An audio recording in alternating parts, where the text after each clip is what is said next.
Welcome back to the Party Line, the video edition, where we take the opportunity to ask the newsmakers about the issues of the day. We're fortunate this morning to have Tim Berry, our state's auditor, with us.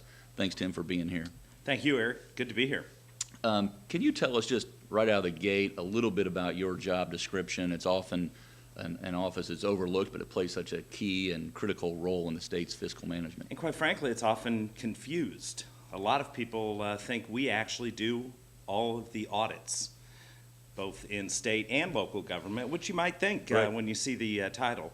Really, it's a role of more the chief financial officer, reporting the financial condition of the state of Indiana, paying the bills, and then reporting back to the taxpayers on how Indiana's fiscal condition is, and which really is a great time right now for Indiana as we compare ourselves with the rest of the country, and certainly compare where we had anticipated being even just a year ago. We're doing so much better, largely the responsibility and the result of fiscal discipline led by our governor. Is that, that leads into my second question about what is our Indiana's secret recipe of success, and how do we stay on the current path so that we don't go into that ditch like so many other states? Well, I think our simple recipe is spend less and do more. Do more with less. We've been able to do that across all areas of state government, utilizing technology better, and quite frankly, asking more of our employees. And quite frankly, they have responded, and as a result, agencies across state government spent less money last year than they did, than was budgeted, less money than was requested by the governor even. In our office alone, we're down 18% from what was budgeted. We're spending less in fiscal year 2010 than we did in 1999. So it can be done. So it can be done. And at the same time, we're providing better service. Right. We're providing more automation and technology. We've implemented new ways for taxpayers to actually track how tax dollars are being spent. We've implemented what we call our transparency portal, www.in.gov/ITP for Indiana Transparency Portal. There, taxpayers can find salaries of every single employee in state government, including the governor's and mine and everyone else. They can. That's updated weekly. So as salaries change, that information is updated as well. They can see how agencies' dollars are allocated, but also how they're spending those dollars within that allocation. That's an amazing service, and as you said, anyone on the face of the planet can go to that website and track it. It's a great tool for potential vendors that want to do business with the state of Indiana because we have every contract on there. They can find out when a contract is due. They can see what the current terms of that contract are, if they can compete, or if maybe they can't compete at the price that the state of Indiana is receiving. So no longer are we just a leader in job creation and education reform and fiscal management, but we're also, would you say, it's fair to say that we're a leader in transparency in the country? Last week I spoke at a conference in Detroit where one of the two groups that actually rate transparency portals, people actually do this for a living, go out and rate open government across the country, and said that Indiana was a leader in state and local government across the country in providing open, transparent government. And not only is that good for the taxpayers to know how their dollars are being spent, but I'm convinced that when we have a more open, transparent government, we have more accountability within that government because they know someone's watching how those dollars are being spent. Thank you for blazing that trail as well. Back to the fiscal stewardship, you announced the state closed its books recently and had a $1.2 billion surplus. And my question really is about, there were some quick critics that rose up and said we shouldn't have that kind of surplus, and having a savings account wasn't prudent. How do you respond to folks like Representative Pat Bauer, who was very quick to say this was wrong, and he almost came off as anti-taxpayer, or certainly anti-taxpayer refund, because we would never get to that point under his That's right. analysis. So how do you respond to those kind of critics? His analysis is if you have $5 in the bank, spend it. Right. And quite frankly, the way that we are in the situation that we are is because we have been good fiscal stewards, practicing good fiscal discipline. Quite frankly, many other states can't even pay their bills on time. In Illinois, it takes them about 5 months to pay a bill in state government. You send in an invoice, they're 5 months behind. And remember, they just increased their income tax to 66% at the beginning of the year. We're in this condition and in this position because we've been good fiscal stewards. When you have cash in the bank, you just don't go changing your game plan. Right. You continue to play the game the same way that got you here. And that's what we're going to do, and under the leadership of the governor. And quite frankly, as we all remember, the governor pushed for that automatic refund. You're right. And you're right. Under under Pat Bauer's proposal, we wouldn't get there. Right. So we're near that, potentially, if revenue continues as it's been moving. July was another good month for revenue in state government.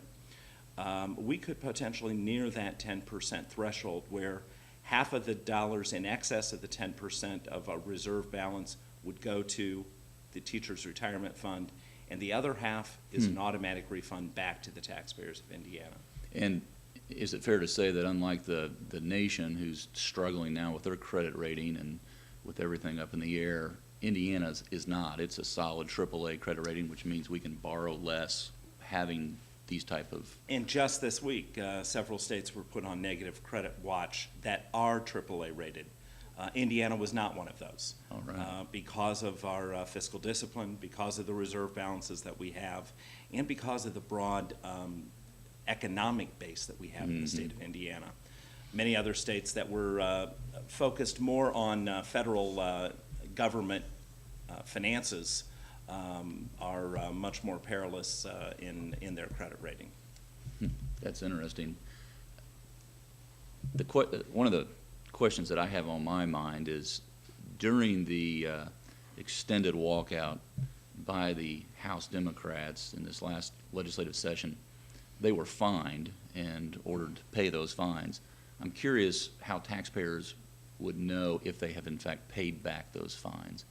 Well, those dollars are being withheld from their per diem payments on a weekly basis by the House staff as reporting to us. So when we pay those, they're paying that down. Some have already paid them off.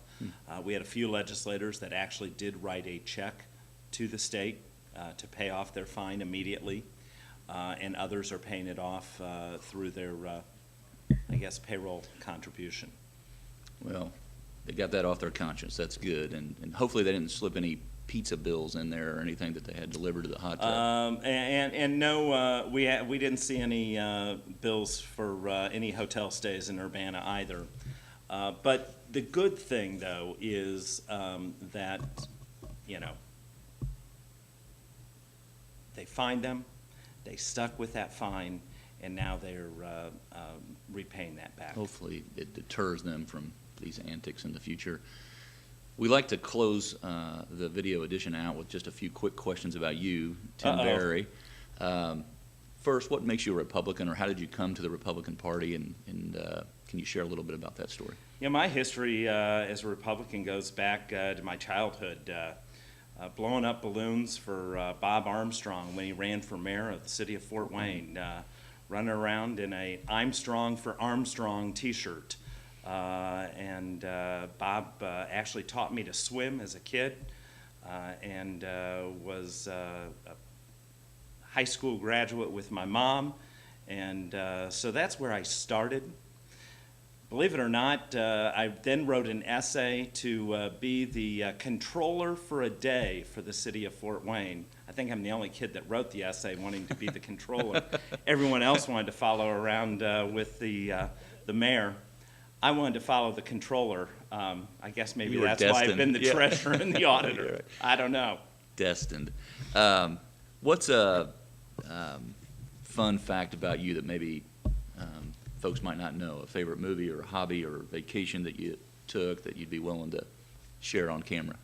Well, much of our life right now revolves around the kids. Ian is going to be a sophomore at Cathedral High School. Colin is a fifth grader. I'm a hockey dad Yeah. and a lacrosse coach.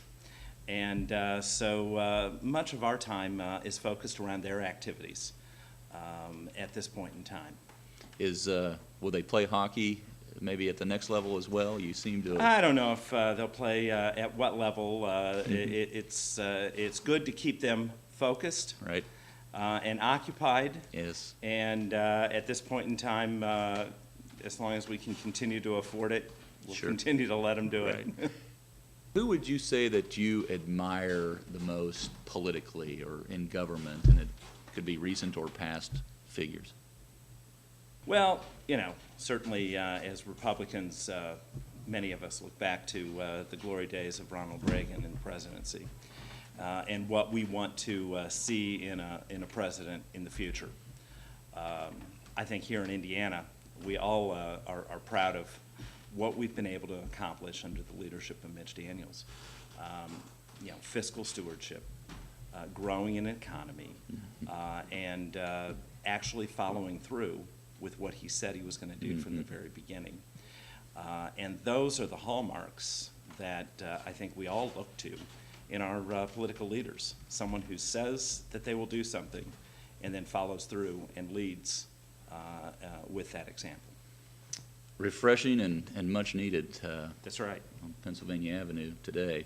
Well, thank you so much for being with us again on the video edition of the Party Line, and thank you, Tim Berry, for being here and all that you've done over the years to help position this state. You've been a key part of the progress, and we can't thank you enough. Well, thanks for your leadership in the party. Well, we need it.